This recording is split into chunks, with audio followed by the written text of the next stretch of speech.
we have a couple of bits of very pleasant business to transact before we get on with our first session.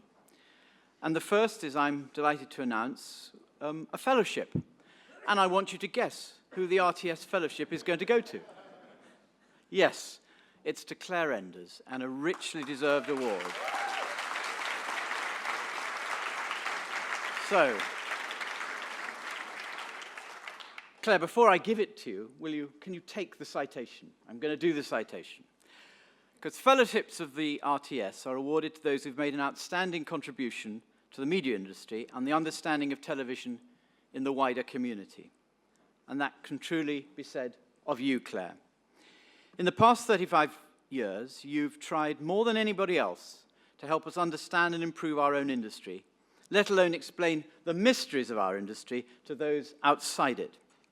You came to the UK in 1981, and while at the London Business School in 1982, the IBA, the old Independent Broadcasting Authority, asked you to do a project on the potential for pay TV in the UK. Your estimate was a 50% penetration by 2000, pretty close to the outcome. Not bad for a start to your strategy career. After LBS, you worked as a strategy director for leading UK media companies until 1997, when you established your own eponymous independent research business. Not while I'm at work, please, darling. Claire, I want you to understand that that was an outbreak, a spontaneous outbreak of public support for this fellowship.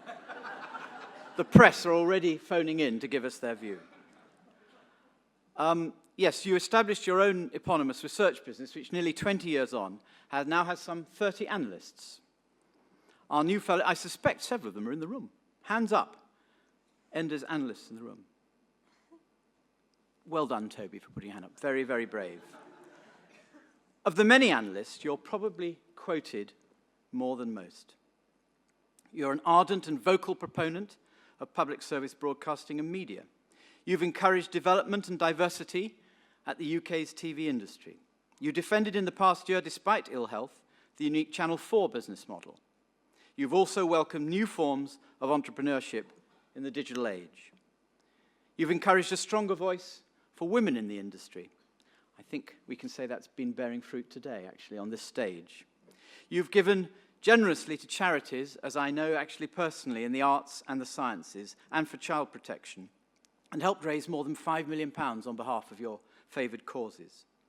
When Ed Vaizey, a former minister, announced the launch of local TV, only one analyst, surely, would have replied straight to his face, "That's a really stupid idea."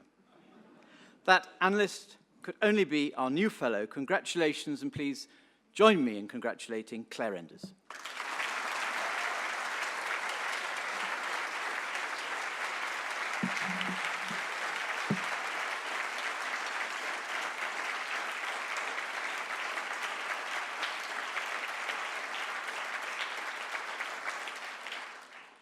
Thank you so much to the Royal Television Society, and thank you all for your thanks for this wonderful award.